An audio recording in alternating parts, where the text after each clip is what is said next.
Nekolim, istilah yang dipopulerkan oleh presiden pertama kita, Insinyur Soekarno.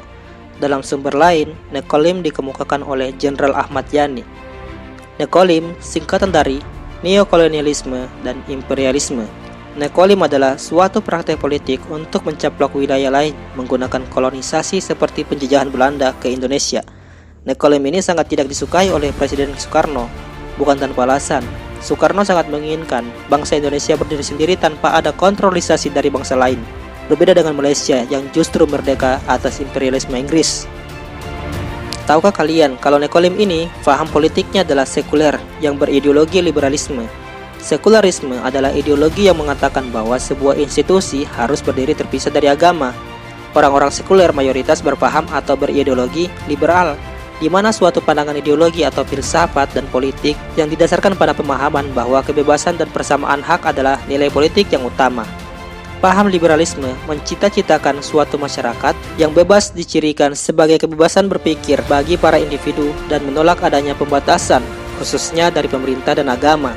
Jadi simpelnya, liberal itu bebas memilih untuk melakukan apa saja tanpa ada intervensi dari pemerintah dan agama selama tidak melanggar norma sosial. Jadi, agama itu dianggap tidak penting oleh paham ini, atau penting tapi tidak begitu penting. Ekonominya berbasis pada ekonomi kapitalisme, di mana industri dan alat-alat produksi dikendalikan oleh pemilik swasta dengan tujuan memperoleh keuntungan sebanyak-banyaknya dalam ekonomi pasar, termasuk itu bank, pemilik swasta. Kapitalisme berpikir bahwa mereka lepas dari politik pemerintah. Kalau dipelajari di perkuliahan, memang iya. Secara teori, kapitalisme lepas dari politisasi pemerintah. Tapi, pernahkah kita berpikir apakah secara praktik mereka tak mampu mempolitisasi pemerintah? Kalau ada yang mengatakan tidak, terus krisis tahun 1998 saat Soeharto menandatangani letter of intent IMF, Indonesia makin baik atau buruk? IMF untung atau tidak? Kalian tahu sendirilah, IMF itu swasta. Jadi secara praktik swasta tak bisa mempolitisasi negara. Itulah kenapa Presiden Soekarno sangat membenci Nekolim ini, karena mereka cuma bisa menjajah negara tertentu untuk meraup keuntungan buat mereka sendiri. I hate imperialism. I detest colonialism.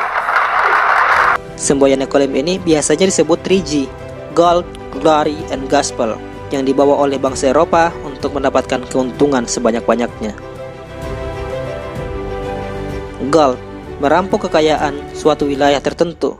Gospel, dengan cara berpura-pura menyebarkan agama untuk memperoleh kejayaan dan kekuasaan. Glory, tahun 1400 sampai 1700-an adalah era di mana aktivitas Nekolim bangsa Eropa sedang aktif-aktifnya. Christopher Columbus adalah salah satunya. Apakah kalian pikir bangsa Amerika itu adalah bangsa asli penduduk di sana? Kalau kalian mengatakan iya, kalian perlu mencari tahu lagi. Mereka adalah keturunan bangsa asli Eropa. Christopher Columbus lah yang menjajah bangsa tersebut dengan menggunakan slogan 3G, Gold, Glory, and Gospel, melakukan kejahatan genosida terhadap penduduk asli Amerika, yaitu suku Indian. Betapa naifnya, di buku sekolah-sekolah, terutama sekolah dasar dan menengah, dia dianggap pahlawan dan penjelajah yang menemukan benua Amerika. Tapi kejahatan serta pembantaiannya tak pernah diajarkan di sekolah-sekolah. Begitu juga di film Hollywood. Indian yang merupakan penduduk asli di sana dianggap penjahat, sedangkan para penjajah, koboi dianggap sebagai pahlawan. Jadi, apakah Anda pikir orang-orang berpaham liberal dan sekuler itu benar-benar paham yang lebih baik? Bangsa Eropa adalah bangsa penjajah yang memiliki satu misi, yaitu menjajah dan menjarah kekayaan bangsa lain. Dianggap oleh mereka, penjajahan itu misi suci. Misi sucinya adalah pura-pura menyebarkan agama demi tujuan kekuasaan. Mereka tidak peduli dengan banyaknya nyawa yang mereka bunuh. Penjajahan gaya dulu dengan pura-pura menyebarkan agama, padahal menjarah sumber daya alam dengan menggunakan tentara. Tahun 1945, setelah Indonesia dengan proklamasi sendiri tanpa ada intervensi bangsa lain, strategi penjajahan berubah dengan penjajahan gaya baru, bukan lagi dengan penjajahan kolonisasi dengan menginvasi tentaranya, tapi dengan globalisasi, pasar bebas dan bank sentral, moneter dan keuangan, serta korporasi multinasional. Salah satunya adalah perusahaan vaksin yang berlomba-lomba membuat vaksin menggunakan uang negara setelah WHO menetapkan COVID-19 sebagai pandemi atau plandemik. WHO beraliansi dan mendapatkan sokongan dari perusahaan vaksin. Penjajahan gaya baru bukan lagi dengan tentara, tapi dengan krisis moneter, perbudakan gaya modern. Sekali lagi, mereka adalah orang-orang yang berpaham liberalisme dan sekularisme, ekonominya kapitalisme yang bertentangan dengan kapitalisme versi Soekarno. Mereka memikirkan keuntungan buat diri mereka sendiri. Soekarno memikirkan rakyatnya dari tukang becak hingga tukang sayur. Saudara-saudaraku tukang becak, saudara-saudaraku tukang sayur, saudara-saudaraku pegawai yang sekecil-kecilnya, tidak ada satu yang terkecuali. Semuanya saudara-saudara, saya sampaikan salamku kepada saudara-saudara sekalian.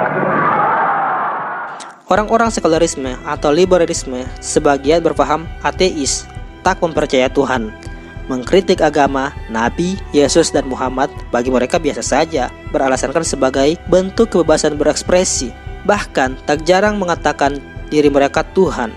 Tuhan telah mati, atau akal saya adalah Tuhan, dan lebih parah lagi, menentang Tuhan. Paham seperti ini sebenarnya sudah ada sejak dulu di masa Fir'aun, menganggap dirinya adalah Tuhan yang melakukan tindakan perbudakan kepada rakyatnya di zaman Nabi Musa. Sebelumnya di masa Nabi Ibrahim atau Abraham, terdapat raja penyembah berhala yang menentang Tuhan yang menciptakan Menara Babel.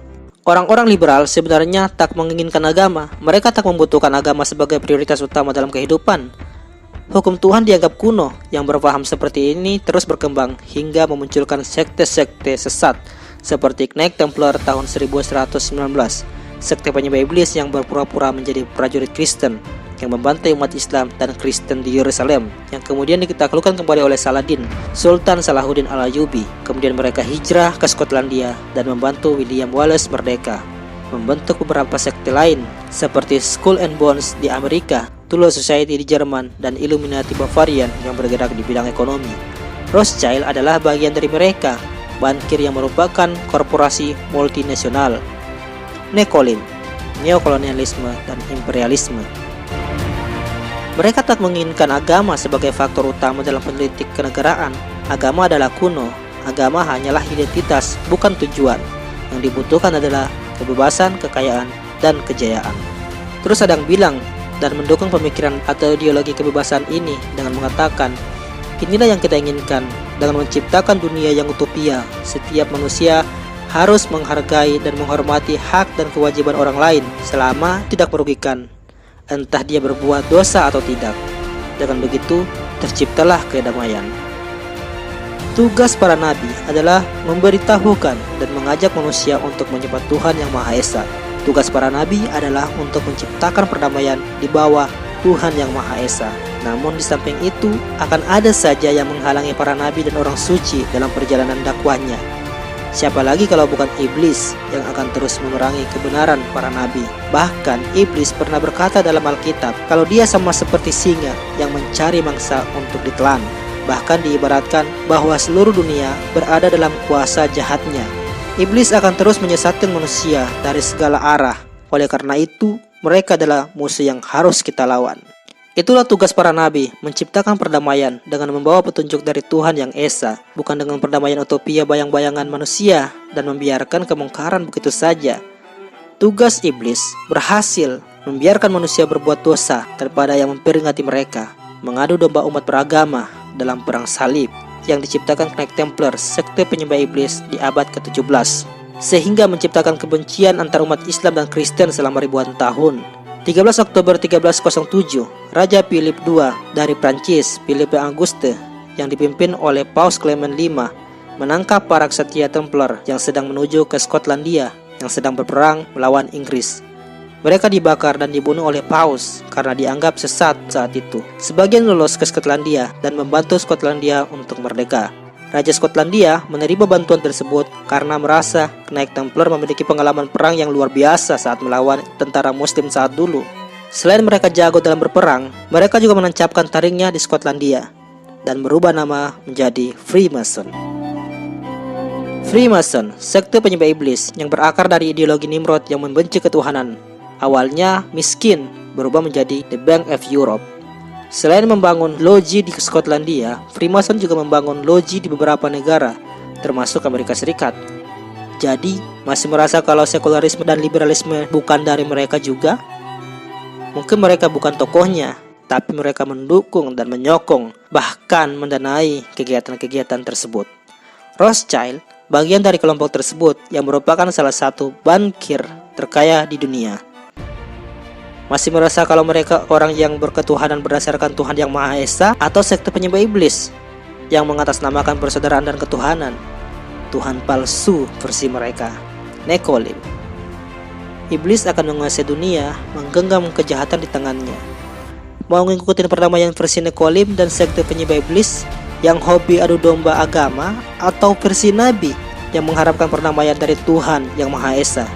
Bukankah iblis musuh yang nyata, tak terlihat, namun nyata, perlu diwaspadai karena dia adalah musuh bagi manusia? Sejak Islam lahir, Islam tak pernah berperang dengan agama Kristen dan Yahudi. Justru peperangan itu terjadi karena adu domba sekte penyembah iblis Knight Templar ratusan tahun setelah Nabi Muhammad wafat. Lantas, bagaimana mau menciptakan dunia yang utopia kalau sekte penyembah iblis masih ada dan terus menjalankan misinya untuk menyesatkan umat manusia? Ada sebuah kisah yang bisa kita ambil dari kisah Saul dalam Alkitab atau Talut dalam Al-Quran, di mana ada 3 kelompok yang disebutkan. Dari 3 kelompok ini, ada satu yang mendapatkan jaminan. Kelompok pertama, kelompok penyeru, di kelompok para nabi, menyerukan kebenaran, melarang perbuatan dosa.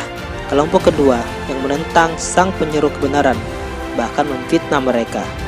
Kelompok ketiga cuma berdiam diri, tak menyerukan kebenaran, tak peduli, padahal dia benar-benar tahu kebenarannya, tapi abai terhadap apa yang terjadi oleh kedua kelompok tersebut.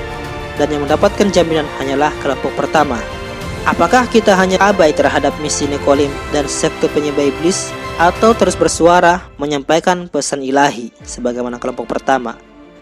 My mom always said life was like a box of chocolates. You never know what you're gonna get.